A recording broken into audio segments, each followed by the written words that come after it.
మంగళగిరి పౌర గ్రంథాలయంలో వేసవి శిక్షణా తరగతులు కొనసాగుతున్నాయి. శిక్షణా తరగతులను ఏపీ గ్రంథాలయ పరిషత్ చైర్మన్ గోనుగుంట్ల కోటేశ్వరరావు సందర్శించారు. వివరాలు ఇలా ఉన్నాయి. మంగళగిరి పౌర గ్రంథాలయంలో ప్రతిరోజు ఉదయం 8 గంటల నుండి 11 గంటల వరకు నిర్వహిస్తున్న సమ్మర్ క్లాసులు కొనసాగుతున్నాయి. ఈ కార్యక్రమంలో 110 మందికి పైగా విద్యార్థులు ఉత్సాహంగా పాల్గొంటున్నారు. బోధిస్తున్న పాఠాలను విద్యార్థులు శ్రద్ధగా విని చురుకుగా పాల్గొంటూ విషయాలను సులభంగా అవగాహన చేసుకుంటున్నారు. ఈ విజ్ఞాన శిబిరంలో భాగంగా పఠనం, సాధారణ విజ్ఞానం, వ్యక్తిత్వ వికాసం, సృజనాత్మక నైపుణ్యాలపై ప్రత్యేక శిక్షణ అందిస్తున్నారు. అలాగే cartoons, drawing, chess, paper craft, మట్టితో బొమ్మలు తయారీ, స్పోకెన్ ఇంగ్లీష్, కంప్యూటర్ విజ్ఞానం వంటి విభాగాల్లో నిష్ణాతులైన ఉపాధ్యాయులచే శిక్షణా తరగతులు నిర్వహిస్తున్నారు.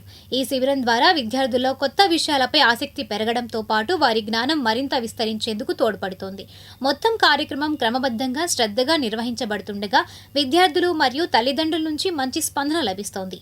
ఈ నేపథ్యంలో ఆంధ్రప్రదేశ్ గ్రంథాలయ పరిషత్ చైర్మన్ గోనుగుంట్ల కోటేశ్వరరావు శిబిరాన్ని సందర్శించి విద్యార్థులతో సరదాగా ముచ్చటించారు. విద్యార్థులు నేర్చుకుంటున్న అంశాలను అడిగి తెలుసుకుని వారిని ప్రోత్సహించారు.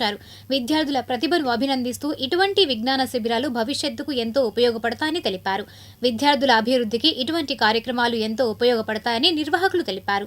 ఉచితంగా నిర్వహిస్తున్న ఈ వేసవి విజ్ఞాన శిబిరం జూన్ 6 వరకు వినియోగించుకోవాలని గ్రంథాలయ అధికారి మల్లంపాటి సీతారామయ్య తెలిపారు. వేసవి సెలవుల్లో పిల్లలకి సమ్మర్ క్యాంప్ నిర్వహించాలని చెప్పేసి విద్యాశాఖ మంత్రి గారు నారా లోకేష్ గారు ఆదేశానుసారం పిల్లలు సమయాన్ని వృధా చేయొద్దని చెప్పేసి గ్రంథాలయాల్లో వారికి కావలసినటువంటి వాళ్ళకి గ్రంథాలయాలకి వచ్చిన పిల్లలకి డ్రాయింగ్ కావచ్చు, స్పోకెన్ ఇంగ్లీష్ కావచ్చు. ఎందుకంటే ఇళ్లల్లో ఉన్నారంటే పిల్లలు ఎక్కువగా సెల్ ఫోన్కి బానిసలు కాకుండా ఉండాలంటే గ్రంథాలయానికి పిల్లల్ని తల్లిదండ్రులు పంపించాలి. ఆ విధంగా ఇక్కడ మంగళగిరిలో బ్రహ్మాండంగా గ్రంథాలయాన్ని తీర్చిదిద్దిన తర్వాత ఈ సంవత్సరం చూశారు కదా, దాదాపుగా అధిక సంఖ్యలో పిల్లలందరూ కూడా వచ్చి వారికి ఏదైతే ఇంట్రెస్ట్ ఉంటుందో డ్రాయింగ్లో కావచ్చు, క్రీడల్లో చెస్ కావచ్చు, క్యారమ్స్ కావచ్చు, అదేవిధంగా స్పోకెన్ ఇంగ్లీష్ కావచ్చు, పద్యాలు, అదేవిధంగా పొడుపు కథలు కూడా వీరికి నేర్పించాలి.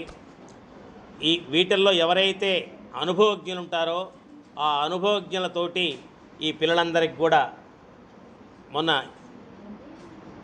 ఏప్రిల్ 28వ తారీఖు నుంచి జూన్ 6వ తారీఖు వరకు ఈ శిక్షణా తరగతులను రాష్ట్రంలో గ్రంథాలయాల్లో నిర్వహించడం జరుగుతుంది.